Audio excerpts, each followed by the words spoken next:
أحب الوفاء بشتى الصور، أحب الوفي الأمين الأغر. لا شريك له ولا وزير له ولا نذير له ولا مثل له ولا مثال له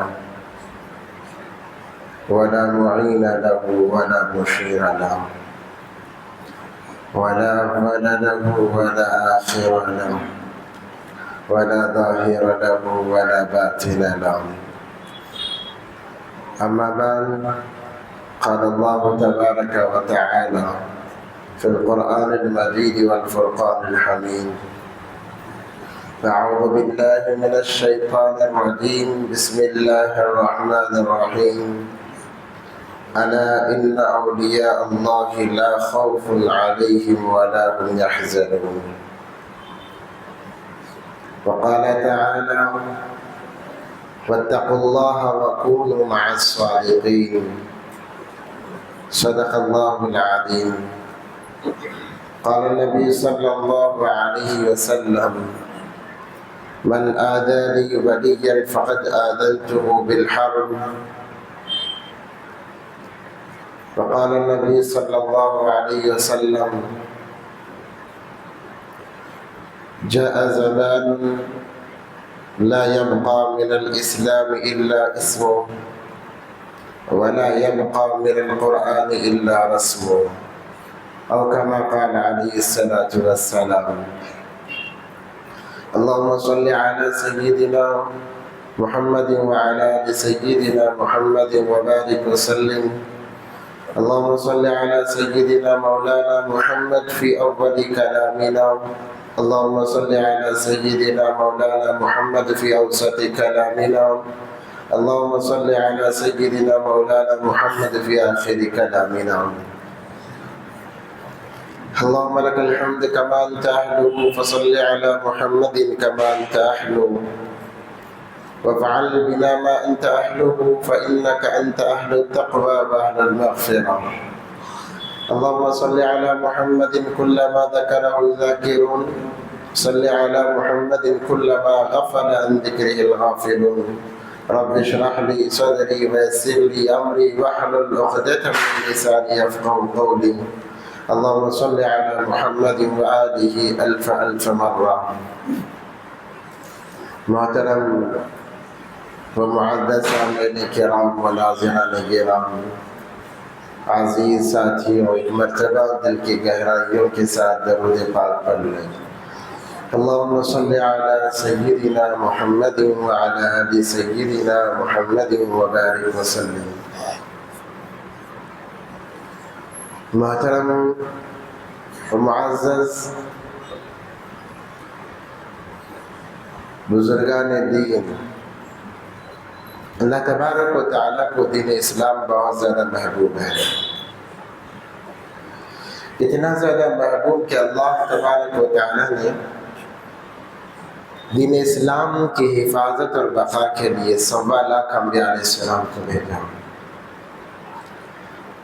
1.25 لاکھ ایسے انسانوں کا انتخاب ہوا جو بالکل گناہ سے پاک، صاف، معصوم ہیں۔ انہی میں سے نبی پاک صلی اللہ علیہ وسلم کی ذات گرامی بھی ہے جو آخر میں آئی ہے۔ آخر میں اس لیے دنیاوی اعتبار سے بہت سارے پروگرامز ہوتے ہیں، جلسے جلوس ہوتے ہیں، اس میں جو مہمان خصوصی ہوتا ہے، یعنی خاص مہمان جو ہوتا ہے جن کو سننے اور دیکھنے کے لیے مجمع جمع ہوتا ہے، وہ آخر میں آتا ہے، یا اگر آ بھی جائے تو پھر اس کا بیان یا بات اس کی آخر میں ہوگی، کیونکہ وہ سب سے مقدس ہوتا ہے۔ جیسے میں نے گزشتہ جمعے کہا، اللہ تبارک و تعالیٰ نے جتنے انبیاء آئے، جتنے نبی آئے، تمام کا تذکرہ آنے کے بعد کیا۔ آدم علیہ السلام بنائے تو جنت میں گئے، تذکرہ دنیا میں آنے کے بعد ہو رہا ہے۔ نوح علیہ السلام لیجیے، ابراہیم علیہ السلام لیجیے، سارے انبیاء نبوت ملنے کے بعد، دنیا میں آنے کے بعد ان کا تذکرہ، مگر میرے اور آپ کی آقا حضرت محمد عربی صلی اللہ علیہ وسلم کا تذکرہ اللہ نے دنیا میں آنے سے کئی ہزار سال پہلے کیا۔ میں نے مثال بھی دی اور کہا گیا کہ اے نبی جی، اگر آپ کو نہ بنانا ہوتا تو کائنات کو بھی نہ بنایا جاتا۔ نظام اللہ تبارک و تعالی نے نبی علیہ السلام کی جوتیوں کے صدقے چلایا ہے، اور نبی علیہ السلام کو بھی بھیجا کس لیے؟ دین کی حفاظت کے لیے، تاکہ جائے امت کو، بندوں کو دین سکھائے، دین سمجھائے، اللہ کا تعارف کرائے، اللہ کی پہچان کرائے۔ چونکہ نبی پاک صلی اللہ علیہ وسلم کے بعد نبوت کا سلسلہ ختم، اب کوئی نبی نہیں ہے۔ نبوت کے دعوے دار ہیں، دعوے کرنے والے ہیں، اور نبوت کے دعوے کرنے والے نبی علیہ السلام کے زمانے میں بھی موجود تھے۔ مسیلمہ کذاب نے نبوت کا دعویٰ کیا تھا کہ نبی صلی اللہ علیہ وسلم کے انتقال کے بعد میں نبی بنوں گا، اور قیامت تک ایسے لوگ، مردود لوگ، ناہنجان لوگ پیدا ہوتے رہیں گے جو نبوت کا دعویٰ کرتے رہیں گے، اپنے آپ کو نبی بتلاتے رہیں گے۔ مگر نبی علیہ السلام نے فرمایا انا خاتم النبیین ولا نبی بعدی، میں نبوت کے خاتمے کے لیے ہوں، میرے بعد کوئی نبی نہیں ہے۔ آج چاروں طرف دنیا میں نبوت کے دعوے دار شکیل بن حنیف کی شکل میں، گوہر شاہی کی شکل میں، انجینئر مرزا کی شکل میں، عجیب عجیب طریقوں سے، عجیب عجیب نام لے کر نبوت کے دعوے کیے جا رہے ہیں۔ حقیقی مسلمان وہی ہے جو ان فتنہ پرور لوگوں کو اپنے آپ سے دور رکھے اور اپنے آپ کو ان سے دور رکھے۔ الغرض جب نبوت کا سلسلہ ختم ہو گیا تو اللہ تبارک و تعالیٰ نے اس کام کو دین کے حفاظت کے لیے صحابہ کا انتخاب کیا، تابعین کا، تبع تابعین کا انتخاب کیا۔ صحابی کون ہیں؟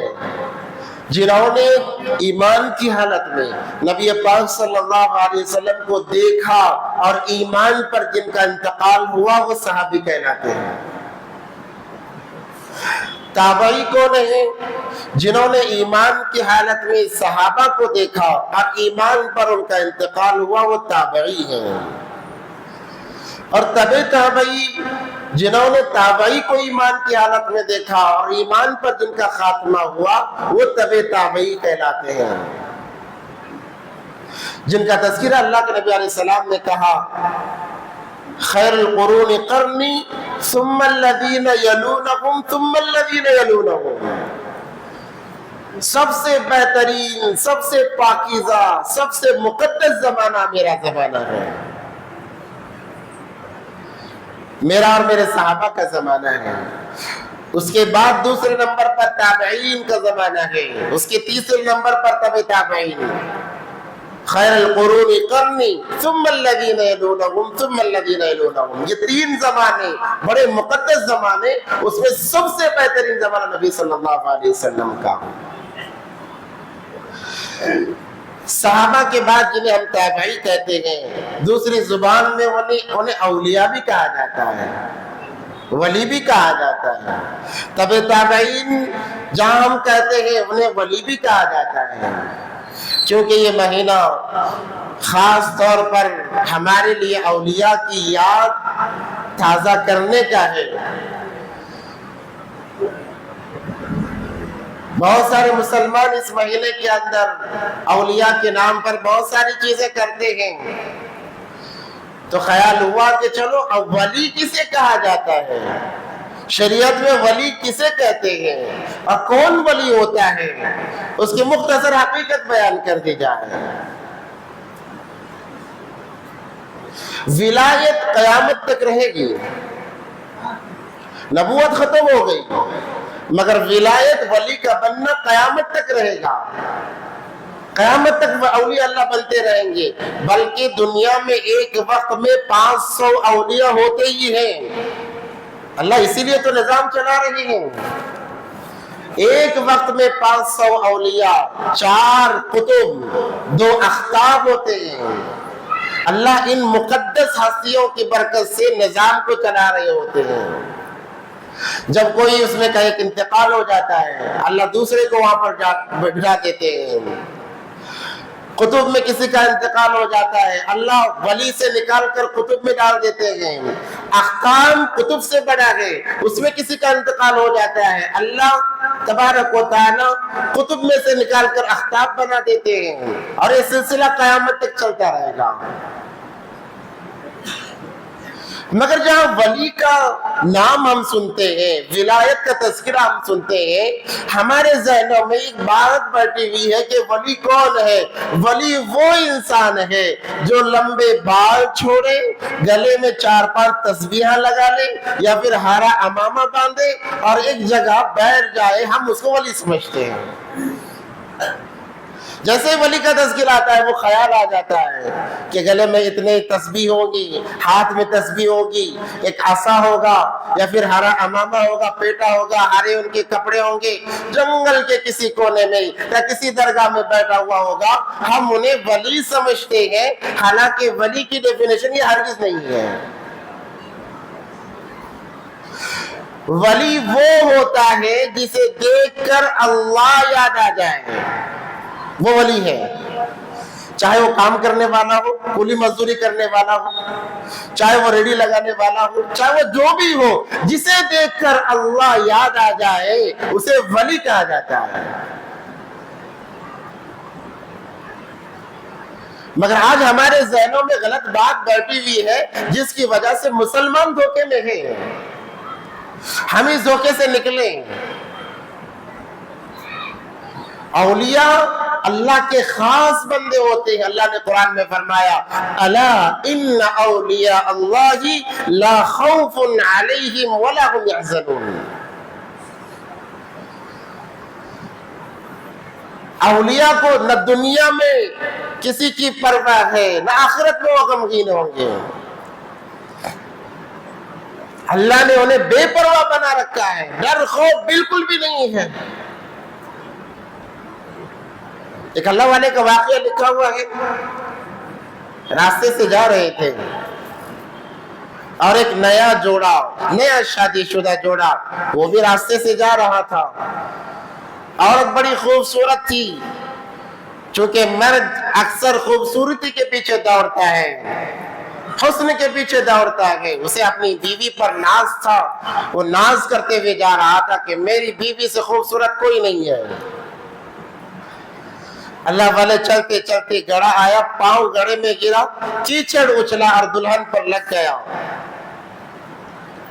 چونکہ یہ ناز کر رہا تھا، اسے غصہ آیا اور اس نے کہا کہ میری دلہن پہ تو کیچڑ اچارتا ہے، ایک تھپڑ لگایا اللہ والے کو۔ اللہ والے رکے اور آسمان کی طرف دیکھا، آگے چل دیے، تھوڑی دور گئے ہیں کہ وہ انسان گرا اور وہی انتقال کر گیا۔ عورت نے شور مچایا کہ دیکھو اس نے جادو کر دیا، دیکھو اس نے جادو کر دیا۔ لوگوں نے پکڑا اور کہا کہ تم نے کیا جادو کیا؟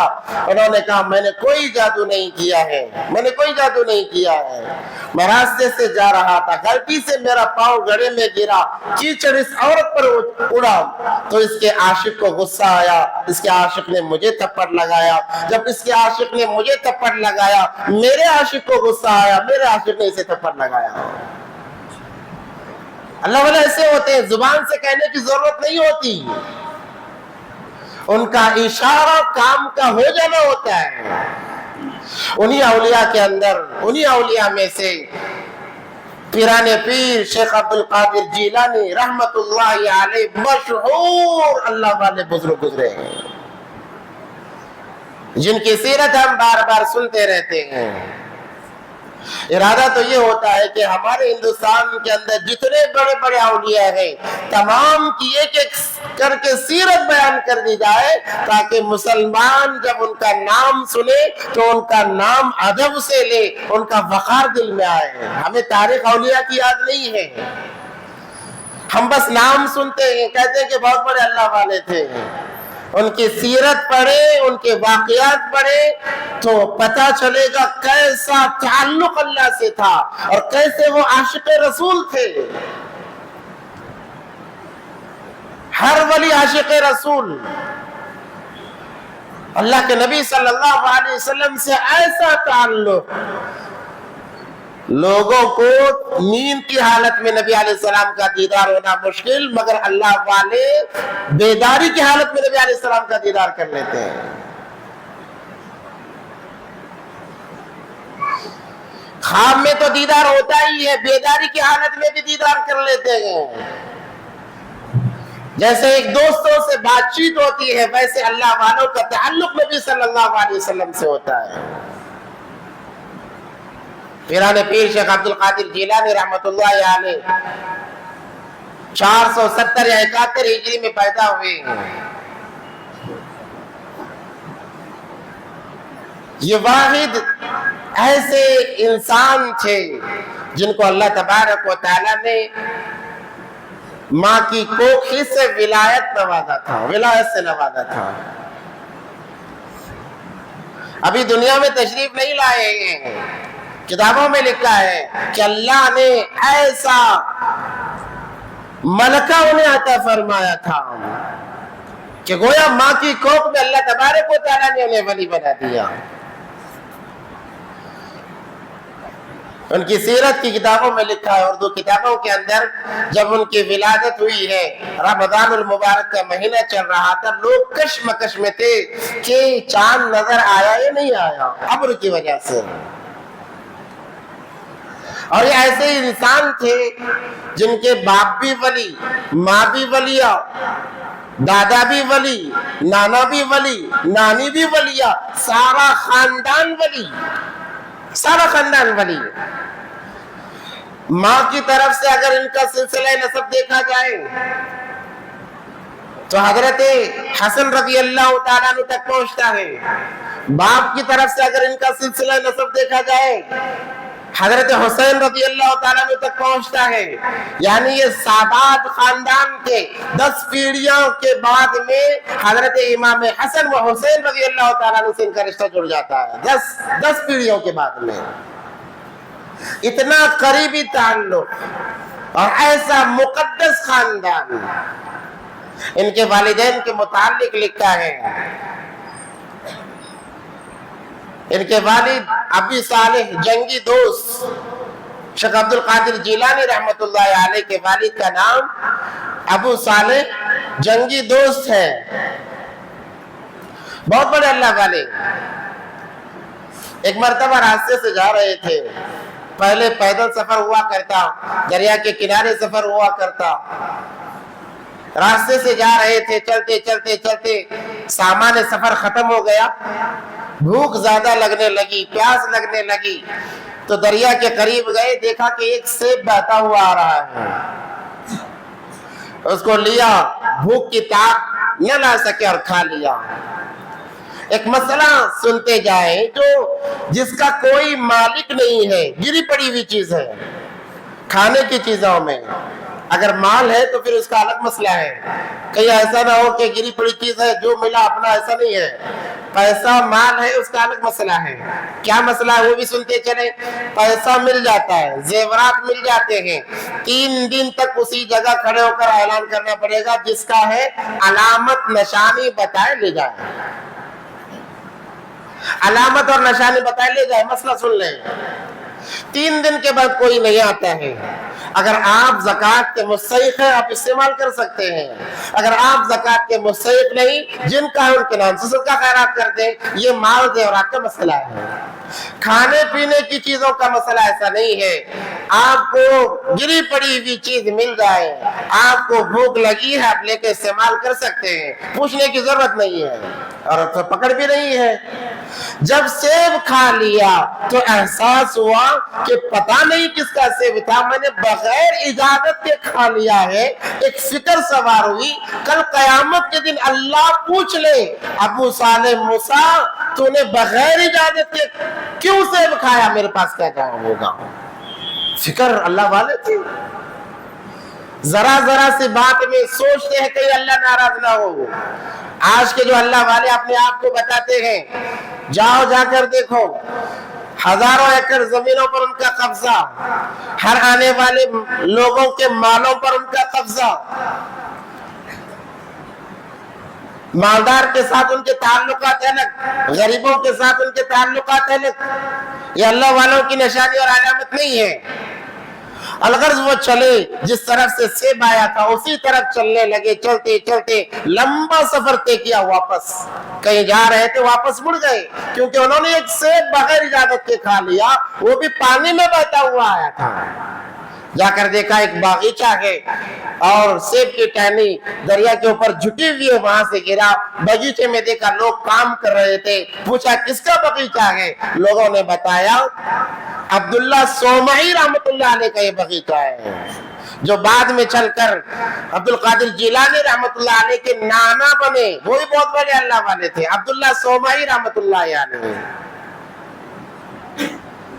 جب ان کے پاس گئے کہا کہ میں نے آپ کے باغ کا ایک سیب جو دریا میں بہتا ہوا آیا تھا میں نے کھا لیا ہے، آپ مجھے معاف کر دیں۔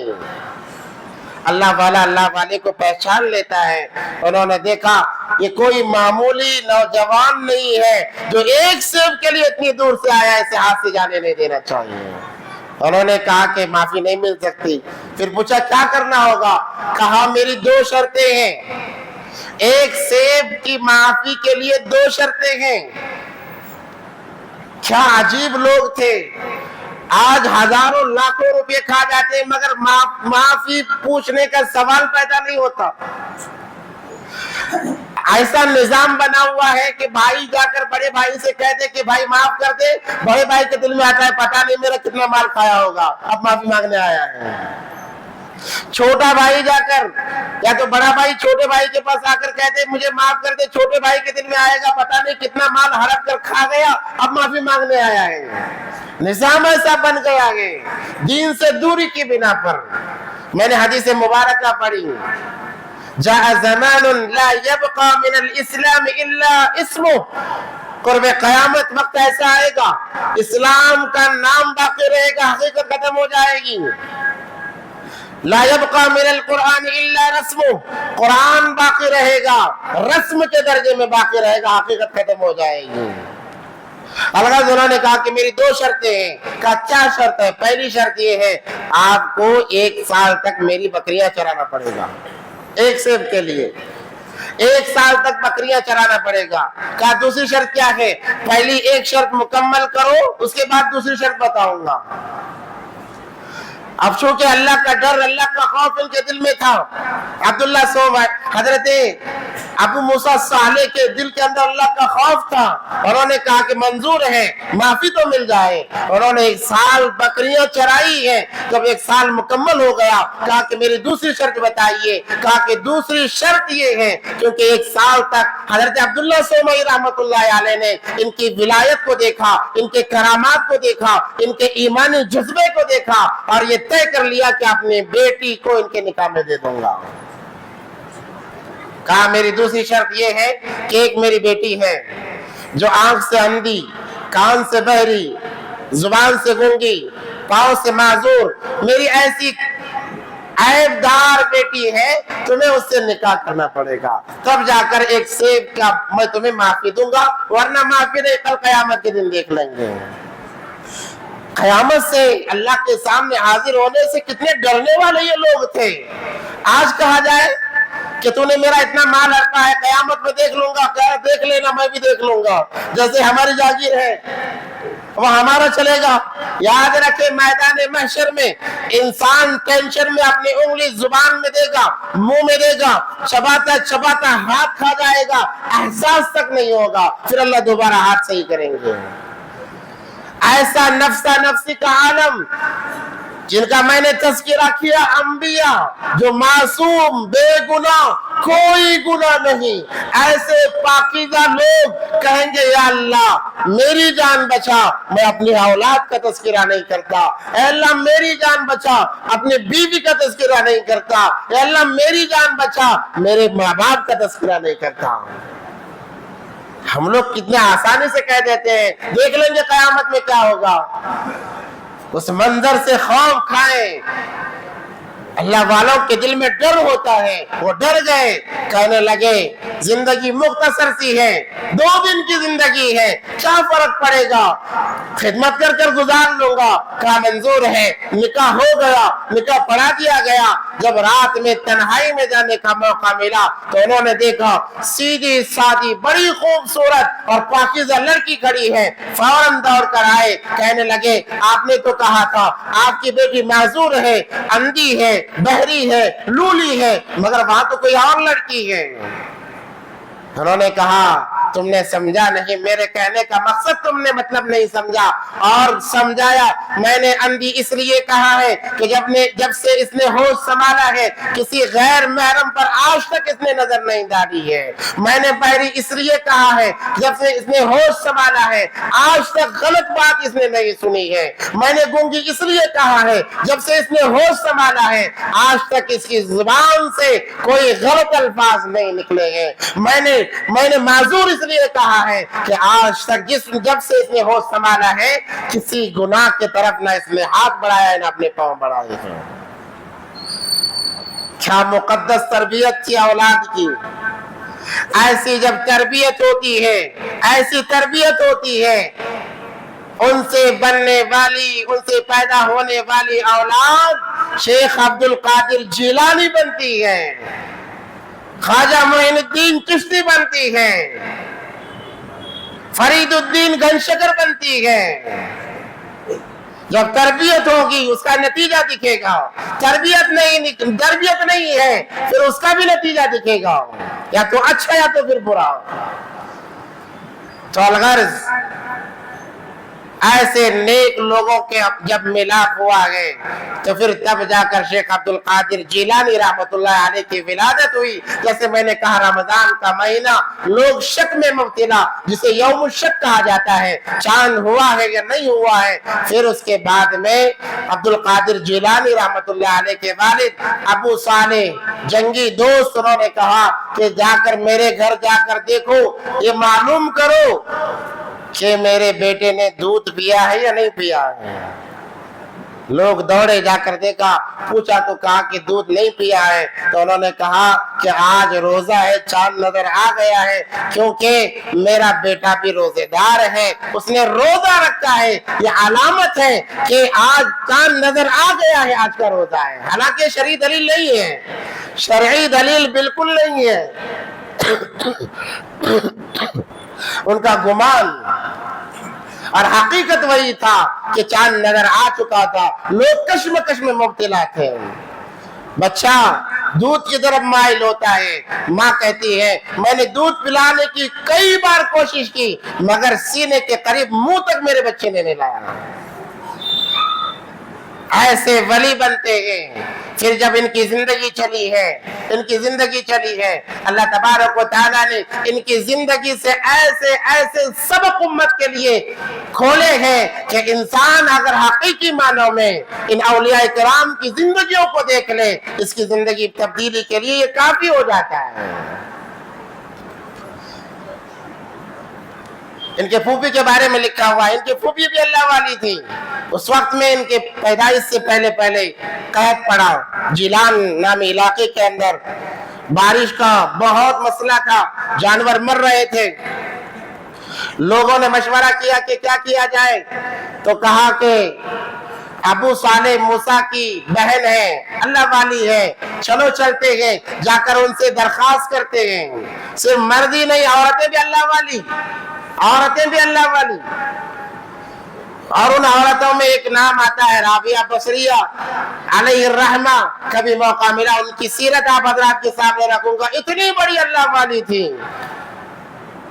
ایک مرتبہ ایک ہاتھ میں پانی اور ایک ہاتھ میں آگ کا گولا لے کر نکل پڑی۔ لوگوں نے کہا ماں جی کیا ہو گیا، یہ پانی اور آگ لے کر کہاں جا رہی ہو؟ کہنے لگی کہ آج اس پانی سے جہنم کو بجھا دوں گی، اس آگ سے جنت کو جلا دوں گی۔ پوچھا کیوں؟ کہا کہ لوگ اللہ کے شوق میں نہیں، جنت کے شوق میں نماز پڑھ رہے ہیں، اللہ کے خوف سے نہیں، جہنم کے خوف سے نماز پڑھ رہے ہیں، اس لیے ان دونوں چیزوں کو ختم کر دوں گی۔ عجیب ان کا معاملہ ہے، عجیب ان کی سیرت ہے۔ تو الغرض لوگ آئے عبداللہ سومعی، عبداللہ ابی صالح موسیٰ کی بہن کے پاس میں، اور آ کر کہنے لگے اما جان قحط پڑا ہے، جانور مر رہے ہیں، آپ دعا کیجئے کہ اللہ بارش برتا ہے۔ انہوں نے کچھ نہیں کہا، گھر میں گئی، جھاڑو لایا اور آنگن میں جھاڑو ماری اور کہا اللہ میں نے جھاڑو لگا دیا ہے، اب اس پر پانی چھڑکنا تیرا کام ہے۔ اندر گئی نہیں کہ بارش برسنے لگی۔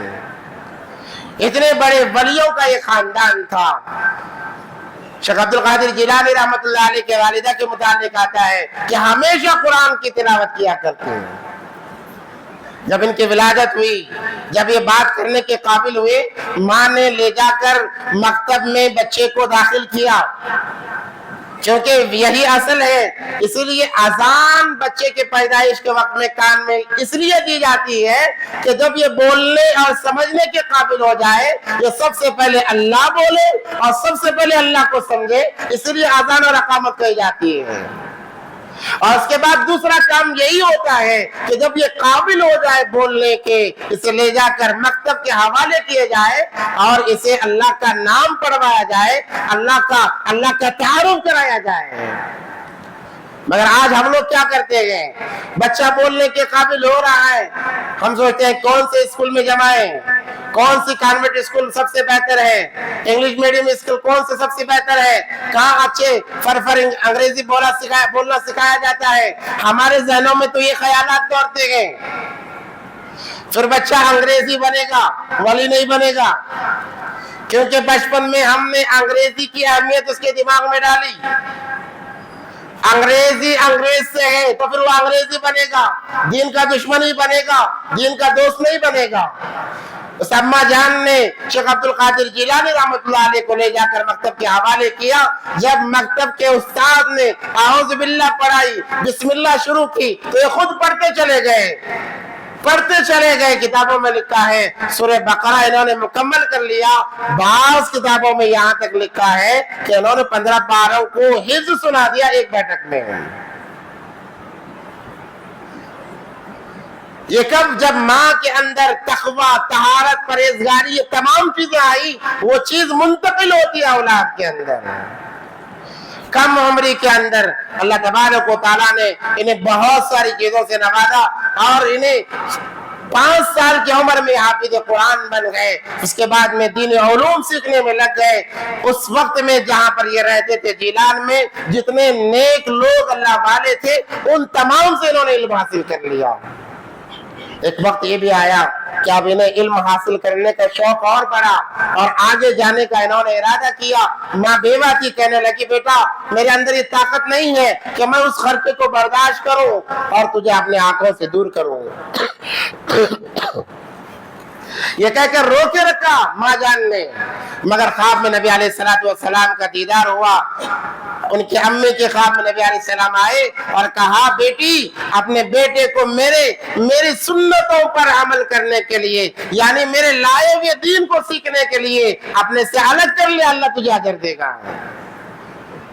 جب یہ خواب دیکھ کر صبح میں اٹھ کر ارادہ کیا کہ اپنے بچے کو بھیجنا ہے اللہ کے دین کو سیکھنے کے لیے، جو کچھ ان کے پاس جمع پونجی تھی، جو کچھ بچا کچا تھا، سارا لیا، اشرفیہ لی اور ایک تھیلی میں ڈالا